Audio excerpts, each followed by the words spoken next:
नमस्कार मेरे प्यारे साथियों, एक बार फिर से आप सभी का स्वागत है आपके अपने YouTube चैनल सिंह मैथमेटिक्स पे। मैं विशाल सिंह आप सभी को तहे दिल से आपके परिवार सिंह मैथमेटिक्स से स्वागत करता हूं। आइए मेरे प्यारे साथियों डिस्कस करते हैं ग्रुप डी में पूछे गए कुछ चुनिंदे चुनिंदे प्रश्न, जिससे आपको आने वाले एग्जाम में रेलवे के अगर आप पेपर देने वाले हैं तो आपको बहुत हेल्प मिलने वाला है। और साथ ही साथ अगर और भी आप एग्जाम देते हैं वनडे कॉम्पिटिटिव एग्जाम्स, जिसके लिए भी ये काफ़ी रेलेवेंट है। तो क्वेश्चन नंबर क्या कह रहा है देखिए, सबसे पहले समझने का प्रयास करते हैं कि वह छोटी से छोटी संख्या ज्ञात कीजिए जो 12, 18, 21, 30 से विभाज्य है।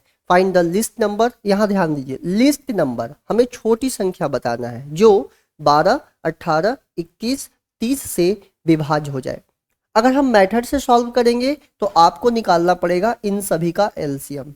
इन सभी का एलसीएम लेना पड़ेगा। अब आप समझिए, अगर आप एलसीएम निकालेंगे तो जो आएगा वो हो जाएगा आंसर, लेकिन एनसीएम निकालने में हमें काफी ज्यादा समय चला जाएगा। तो हमें दूसरा अप्रोच लगाना होगा। क्या करना है, इसी में से कोई ऐसा नंबर पिकअप करिए, जैसे सपोज करिए 21।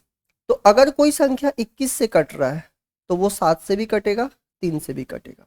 अगर कोई 21 से कट रहा है तो 7 से भी कटेगा, 3 से भी कटेगा। अब ध्यान दीजिए, यहाँ चेक कर लेते हैं 7 से कौन कट रहा है। तो 7 से, यहाँ देखिए 7 एकम 7, ये 7 से कभी नहीं कटेगा। और जब 7 से नहीं कटेगा तो 21 से नहीं कटेगा। इसको देख लेते हैं 7 से। तो देखिए 7 से अगर कैंसिल करेंगे तो ये 7 से कट जाएगा। अगर आप इसे 7 से कैंसिल करेंगे तो 7 दूनी 14, देखिए 7 से नहीं कटेगा। इसे 7 से काटेंगे तो ये 7 से नहीं। तो हमारा आंसर हो गया 1260। अगर आप इन सभी का एलसीएम लेंगे तो 1260 ही आएगा आंसर। देखिए कितना आसानी से आप क्वेश्चन को सॉल्व कर पा रहे हैं। आइए आगे बढ़ते हैं अगले प्रश्न। कह रहा है कि एक छात्र ने एक संख्या को 21 से विभाजित करने के बजाय 12 से विभाजित कर दिया। एक लड़का था, उसने उसको भाग देना था 21 से। कोई नंबर है जिसमें उसे 21 से भाग देना था, लेकिन बाय द मिस्टेक उसने क्या किया, उस नंबर को 12 से डिवाइड दे दिया। 12 से भाग देने पे उसे उत्तर 35 प्राप्त हुआ। उत्तर 35 प्राप्त हुआ 35। उत्तर 35 प्राप्त हुआ मतलब नीचे शेषफल 0 हो गया होगा। अब इस n का मान क्या होगा, इस 12 में 35 का गुणा कर दीजिए तो n का मान हो गया 12 गुणे 35।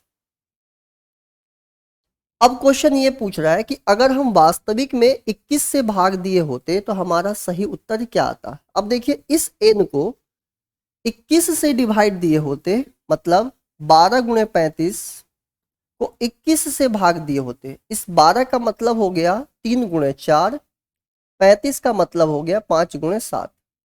तो इस 21 से ये 7 और 3 कट गया, 21, 4 बचे। यहाँ पर समझ लीजिए, 3 में 4 का गुणा हुआ 12, 5 में 7 से हुआ 35। क्वेश्चन है कि अगर हम इस 21 को भाग दे देंगे इसी नंबर को 21 से तो कितना बचेगा। अब यहाँ पर आप चेक कर लीजिए, जब आप इसको डिवाइड दे देंगे तो 5 चौके 20, 20 बच जाएगा। तो आंसर टिक करते आ जाइएगा ऑप्शन नंबर फर्स्ट। क्लियर है, बहुत आसान था। देख सकते हैं कितना आसानी से हम कर लिए कि एक लड़के को भाग देना था 21 से, लेकिन 12 से विभाजित कर दिया। शेषफल यहाँ पर 0 आएगा, रिमाइंडर यहाँ पर 0 आ जाएगा, और जो भागफल आएगा 35, इन दोनों में आपस में गुणा कर दीजिए, n का मान आ गया। और इसी n को 21 से भाग देंगे तो ये 12, 3 गुणे 4, 35 हो गया, 5 गुणे 7। तो 7 और 3 21 कट गया, तो 5 चौके 20 हमारा आंसर हो जाएगा। चलिए अगला सवाल देखिएगा क्या कह रहा है। कह रहा वह छोटी से छोटी संख्या बताइए जिससे जिससे 231228 में जोड़ने पर 33 से पूरी तरह विभाज्य हो। कह रहा है कि इसमें कौन सी ऐसी छोटी संख्या जोड़ा जाए ताकि ये 33 से पूरी तरह से कट जाए। 33 से, अब एक चीज समझिए, अगर कोई संख्या 33 से कट रहा है तो वो 3 से भी कटेगा, 11 से भी कटेगा, है या ना। कोई नंबर 33 से कट रहा है तो 3 से भी कट रहा होगा, 11 से भी कट रहा हो। आप किसी एक को पिकअप कर लीजिए, 3। अब बताइए 3 से कोई संख्या कब कटता है, जब उसके अंकों का योग 3 से विभाज्य हो। जैसे 3 आता हो, 6 आता हो, 9 आता हो, 12 आता हो, 15 आता हो। या दूसरे शब्दों में समझें, 3 से कोई संख्या कट रहा है तो आप उसके 3 या 3 के गुणज को काट दीजिए। जैसे 3, 2, 5 और 1 6। देखिए 3 के टेबल में 6 आता है, काट दिया। ये देखिए 8, 2 10 और 2 12, पूरी तरह से कट रहा है। अब हमें यहां पर क्या लेना चाहिए, जब ये पूरी तरह से 3 से कट गया तो यहाँ वही नंबर लेंगे जिसके जोड़ने पे 3 का मल्टीपल आए। ऑप्शन पे आ जाइए। ये 4 है, ये 2 है, 1 है। अगर हम 4 लेते हैं तो 4 पूरी तरह से 3 से नहीं कटेगा। 1 लेंगे तो 1 भी पूरी तरह से 3 से नहीं कटेगा। 2 लेंगे, 2 भी पूरी तरह से नहीं कटेगा। तो आंसर क्या टिक करके आ जाएंगे? Option number A. तो यहाँ पर जो आंसर आ जाएगा वो आ जाएगा 3। मतलब हम जब 3 जोड़ देंगे तो वो पूरी तरह से 33 से विभाज हो जाएगा। तो ये छोटी छोटी आइडियाज आपको पेपर में लगाने होंगे तो बड़े आराम से आप क्वेश्चन को सॉल्व कर लेंगे। देखिए क्या कह रहा है। वह बड़ी से बड़ी संख्या, जब भी आपको बोले ग्रेटेस्ट नंबर, जब बोले बड़ी से बड़ी संख्या तो दिमाग में आपका HCF आना चाहिए। जब भी आपसे बोले कि बड़ी से बड़ी संख्या, ग्रेटेस्ट नंबर, HCF, जो 25, 35, 40, 30 से पूरी तरह विभाज है। 25, 35, 40, 30 से पूरी तरह विभाज है। मतलब आपको बताना है कि वह बड़ी से बड़ी संख्या, HCF क्या होगा, जो 35 को भी काट दे, 25 को भी काट दे, 40 को भी काट दे और 30 को भी काट दे। HCF कैसे निकलता है, यहां देखिए। हमें लेना होगा डिफरेंस, मिनिमम डिफरेंस, कम से कम अंतर। अब बताइए कम से कम अंतर कब आएगा? जब हम 25 और 30 को घटा दें। 25 और 30 को घटा देंगे तो डिफरेंस कितना आ जाएगा? 5। अगर आप 25 और 35 को घटाएंगे तो 10 आएगा। 25 और 40 को घटाएंगे तो 15 आएगा। तो कम से कम अंतर तभी आएगा जब हम 25 को 25 और 30 को घटा दे, या 35 और 30 को घटा दे, जब भी आएगा 5। अब जो ये डिफरेंस आया ये हमारा HCF बनेगा। कब बनेगा? जब इसको भी काट दे। देखिए 25 5 से कटता है, 35 भी 5 से कटता है, 40 भी 5 से कटता है, 30 भी। इसका मतलब है कि आंसर आ जाएगा हमारा 5। ऑप्शन नंबर डी लगा दीजिए। चलिए आगे बढ़ते हैं अगला सवाल पे। कह रहा कि कौन सी संख्या 8 से विभाज्य नहीं है। आपको बताना है कि कौन सी संख्या 8 से विभाज्य नहीं है। पहले एक चीज समझिए, जैसे मान लीजिए मैं यहाँ पर एक नंबर लिख रहा हूँ और मैं आपसे बोल दूं कि बताइए ये संख्या क्या 8 से डिवाइड होगा? तो 8 से कोई संख्या तभी डिवाइड होगा जब उसके आखिरी के 3 अंक 8 से कटते हों। जैसे आखिरी के 3 अंक को पकड़ लीजिए और इसको 8 से डिवाइड दे दीजिए। अगर ये 8 से पूरी तरह से कट गया तो समझ जाइएगा इंटायर नंबर, पूरी संख्या भी 7 से विभाज हो जाएगी। जैसे मैं लिख दिया यहाँ पर अपनी मर्जी से बताइए, और यहाँ पर बोल दिया बताइए क्या ये 8 से विभाज्य होगा? तो आखिरी के 3 अंक को 8 से भाग दे दीजिए। तो 362 को 8 से भाग दे देंगे, 8 चौके 32, और यहाँ से देख लीजिए 4, 42 8 के टेबल में नहीं आता, मतलब 8 से नहीं कटेगा। अब कह रहा है कि इसमें से कौन ऐसा है जो 8 से विभाज्य नहीं होगा? तो आखिरी के 3 अंक को पकड़िए। ये देखिए 504, तो 8 छिक 48 और 2 बचा, 8 दूनी 24, ये तो 8 से कट रहा है। 8 चौके 32, 4 बट रहा, 8 पे 40, ये भी कट रहा है। ये देखिएगा 8 अट्ठी 64, 3 बच गया, और 3 और 6 36, 8 के टेबल में 36 नहीं आता। मतलब यही वो नंबर है जो 8 से विभाज्य नहीं होगा, बाकी सारे 8 से विभाज्य हो जाएंगे। चलिए ये देखिएगा हमारे ऑनलाइन बैचेज है, फाउंडेशन बैच, जो कि 11 अप्रैल से स्टार्ट हुआ है।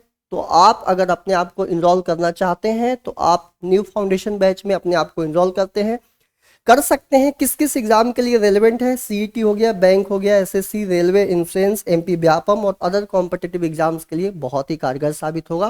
तो डेफिनेटली अगर आप लोगों ने इनरोल नहीं किया है तो इनरोल करिए। सभी सब्जेक्ट के बढ़िया बढ़िया धांसू धांसू टीचर हैं, बेहतरीन कॉन्सेप्ट आपको क्लियर कर सकते हैं। चलिए आइए, कह रहा है कि एक संख्या प्रणाली में 14,528 को एक संख्या से विभाजित करने पर सुरेश को भागफल 83 और शेषफल 3 प्राप्त होता है। तो भाजक क्या होगा? पहले ये समझिए, आपको जब भी आप भाग्य देते हैं तो ये हमारा होता है डिविडेंड, जिसको हम भाज्य कहते हैं, और ये होता है डिवाइजर, जिसको भाजक कहते हैं, और ये होता है भागफल, जिसे क्वोशिएंट कहते हैं, और नीचे जो बच जाएगा ये शेषफल, रिमाइंडर होता है। रिमाइंडर थ्योरम की एक प्रॉपर्टी होती है जो कि यूक्लिड ने बनाई थी। क्या है वो समझ लेते हैं। भाजक और भागफल को गुणा करके शेषफल जोड़ देंगे तो भाज्य निकल जाएगा। अब कह रहा है कि क्वेश्चन, एक संख्या प्रणाली में 14,528 को किसी संख्या x से डिवाइड दिया गया, भागफल 83 आ गया और शेषफल 3 बच गया। अब यहां समझिए 83 में x का इंटू करेंगे तो ये 83x प्लस रिमाइंडर जोड़ेंगे तो ये भाज्य प्राप्त हो जाएगा 14,528। 3 को उधर ले जाइए, 83x बराबर 14,528। हमें x की वैल्यू चाहिए तो 14,528 को 83 से डिवाइड मार देंगे तो यहाँ से आंसर 175 आ जाएगा। डिवाइड दे दीजिएगा आप लोग, धीरे धीरे कैलकुलेशंस आप लोगों की अच्छी होती चली जाएगी। उम्मीद करेंगे कि आपको बातें बहुत अच्छी तरह से समझ आ रहा होगा।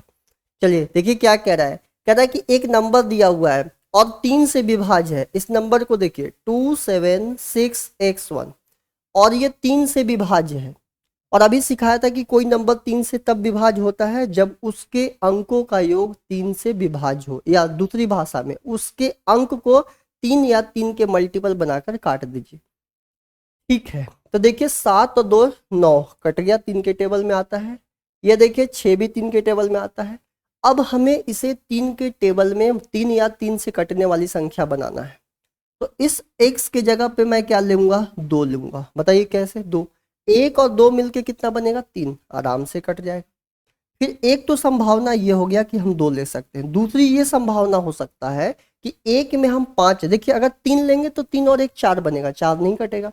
अगर आप यहाँ पर 3 लेंगे, 3 और 1 4, अगर आप 4 लेंगे तो 4 और 1 5, 5 भी नहीं कटेगा। तो हम यहाँ 5 लेंगे। बताइए 5 और 1 6, 6 भी कट जाएगा।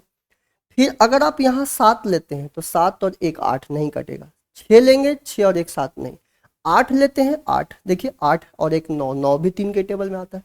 फिर कोई बोलेगा सर 11 ले लीजिए, 11 और 1 12, लेकिन ध्यान रहे x एक अंक है और अंक कभी भी 2 डिजिट के नहीं होते हैं, अंक केवल 1 अंक के होते हैं, मतलब ये हम नहीं ले सकते हैं।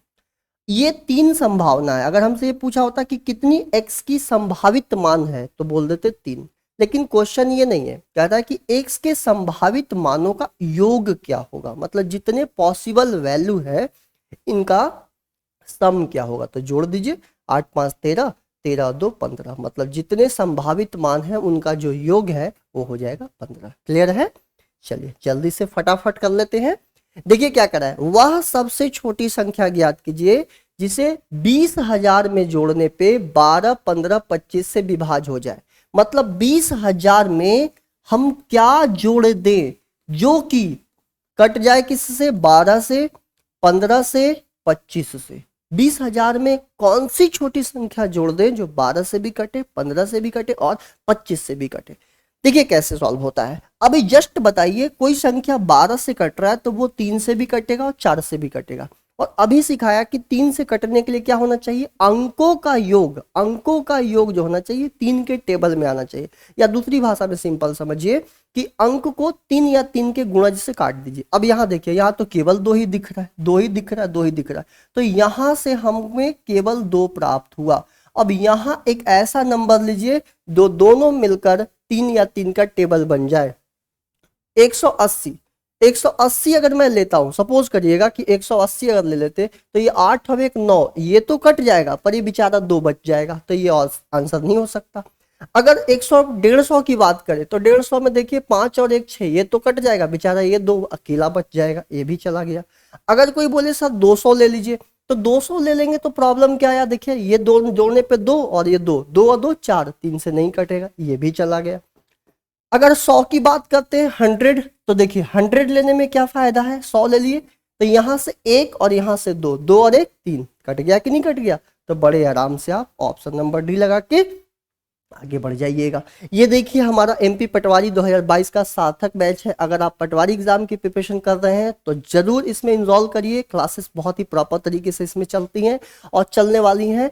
इसमें क्या क्या सब्जेक्ट लगेगा, मैथ्स, हिंदी, कंप्यूटर, पंचायती राज, जनरल स्टडीज की सब्जेक्ट आपको अनुभवी शिक्षकों के साथ पढ़ने का मौका मिलेगा। इसमें साथ ही साथ जीएस की भी क्लासेस लगेंगी। चलिए स्टार्ट करते हैं और देख लीजिए इसकी फी 729 रुपये में आपको पटवारी का पूरा कंप्लीट कोर्स मिल रहा है। डिफरेंट सब्जेक्ट के बढ़िया बढ़िया एजुकेटर हैं आप यहाँ पर। अगर आप लोगों ने इन्वॉल्व नहीं किया है तो जरूर इसमें इन्वॉल्व कर लीजिएगा। चलिए आइए देखते हैं भाई। कह रहा है कि यदि संख्या एक नंबर लिखा हुआ है x4461 11 से विभाज्य है तो x का मान क्या होगा। अब देखिए ध्यान से समझिएगा, कोई संख्या 11 से कब कटेगा? 11 से कटने के लिए यहाँ एक पकड़ लीजिए, अब एक छोड़ के फिर एक छोड़ के इन सबको जोड़ लेते हैं, x प्लस 4 प्लस 1। क्लियर हो गया? अब जो अपन ने छोड़े थे ना उसको वापस, ये देखिए छोड़े थे 6, फिर एक छोड़ के 6 4 10। अब इन दोनों का जो अंतर होना चाहिए, इन दोनों का जो डिफरेंस होना चाहिए, या तो 0 बन जाए या तो 11 का कोई टेबल बना दीजिए। ठीक है, अब बताइए ये 10 है तो ये तो 10 से अभी छोटा है क्योंकि अभी तो 5 ही आ रहा है, तो कोशिश करिएगा 0 बना देने के लिए। तो ये दोनों मिलकर कितना बन रहा है? 5। तो 10 में से ये 5 है तो बताइए यहाँ क्या रख दूं? 5। तो 5 और 5 मिलकर 10 बन जाएगा और 10 में से 10 गया 0। इसका मतलब है कि x के जगह पे 5 लगा के आगे बढ़ जाइए। चलिए आगे बढ़ते हैं अगले सवाल पे। क्या कह रहा है क्वेश्चन कि कौन सी संख्या 9 से विभाज्य है? एक बात समझिएगा सभी लोग एक बात समझिएगा। जैसे मैं आपको एक नंबर दे दिया और मैं बोल रहा हूं कि बताइए क्या ये नंबर 9 से कटेगा? तो 9 का नियम बिल्कुल 3 जैसे है। जो वहां पर हम 3 के गुणज को काटते थे, यहाँ 9 के गुणज को काटेंगे। तो बताइए या तो 9 बनाइए, या तो 9 का टेबल 18, या तो 9 3 27। तो 7 और 2 9 कट गया, 6 और 3 9 कट गया। अब बताइए 4 बच गया और ये 2 6 और 1 7। अब 7 तो 9 से कट नहीं रहा है, मतलब ये संख्या 9 से नहीं कटेगा। अगर मैं ऐसे दे देता कि ये बताइए क्या ये 9 से कटेगा? क्या ये 9 से कटेगा? तो आप बोलेंगे सर चेक कर लेते हैं। 9 से कटने के लिए या तो 9 या तो उसके मल्टीपल को बना देंगे। देखिए बस 9 बना के काटते चलिए। 6 3 9 कट गया, 7 2 9 कट गया, 5 4 9 कट गया, 6 2 8 और 1 9। अगर पूरी तरह से कट गया तो ये नंबर 9 से विभाज्य हो जाएगा। आइए चेक करते हैं। 6 2 8 और 1 9 और 5 और 1 6 बच गया, मतलब ये नहीं कटेगा। हमारा क्वेश्चन है कि 9 से कटना चाहिए। 5 4 9, ये देखिएगा 9 तो कट गया। 8 4 12, 12 तो कभी नहीं कटेगा 9 से, ये भी गया। फिर देखिए ऑप्शन नंबर सी चेक कर लीजिए। 6 3 9, 5 4 9 9, ऑप्शन नंबर सी लगा दीजिए, क्योंकि 4 9 6 5 3, ये जो ऑप्शन नंबर सी है ये पूरी तरह से कट जा रहा है। देखिए 5 4 9 9 तो खुद ही कट गया, 6 3 9, और जब सारे कट गए इसका मतलब है कि संख्या 9 से विभाज्य है। आपको कोई चेक करने की बाकी जरूरत नहीं है। चलिए आगे बढ़ते हैं, देख लेते हैं। कह रहा है कि कौन सी संख्या 4 से पूरी तरह से विभाज्य है। अब 4 से नियम सीख लीजिए। जैसे मैं आपके सामने एक नंबर दे दिया और मैं बोल दूं कि बताइए भाई ये 4 से कटेगा क्या? तो 4 से कटने का नियम ये होता है कि आखिरी के 2 अंक 4 से कटने चाहिए। केवल आखिरी के 2 अंक पकड़ लीजिए। कितना दिख रहा है? 32। 32 4 से कटता है, यस, तो पूरी संख्या भी 4 से कट जाएगी। मान लीजिए आपके सामने एक नंबर दे दिया और मैं आपसे बोल दिया कि बताइए क्या ये 4 से कटेगा? तो आप बोलेंगे सर 87 4 से कभी नहीं कटेगा। इसका जब मतलब आखिरी 2 अंक 4 से नहीं कटेगा तो पूरी संख्या भी 2 से 4 से नहीं कटेगा। अब देख लीजिए 4 से कौन कट रहा है, तो आखिरी के 2 अंक देखिए 66, 66 तो 2 से 4 से कभी नहीं कटेगा। 90, 90 भी 4 से नहीं कटेगा। 94 भी, ये देखिए 54 भी 4 से नहीं कटेगा। 76 4 से कट जाएगा। तो आंसर लगा दीजिएगा ऑप्शन नंबर ए। उम्मीद करते हैं कि आपको सेशन बहुत पसंद आया होगा, बढ़िया तरह से आप चीज़ों को सीख पाए होंगे। फिर मुलाकात होगी हमारी अगली वीडियो में। तब तक के लिए खुश रहिए, मस्त रहिए, हंसते रहिए, मुस्कुराते रहिए, आगे बढ़ते रहिए। अगर वीडियो पसंद आता है तो अपने दोस्तों, साथी, मित्रों, भाइयों में जरूर शेयर करिए ताकि ज़्यादा से ज़्यादा लोग इन चीज़ का लाभ ले सकें। चलते मिलते हैं अगले वीडियो में। जम के लाइक करिएगा और शेयर करिएगा। Thank you so much.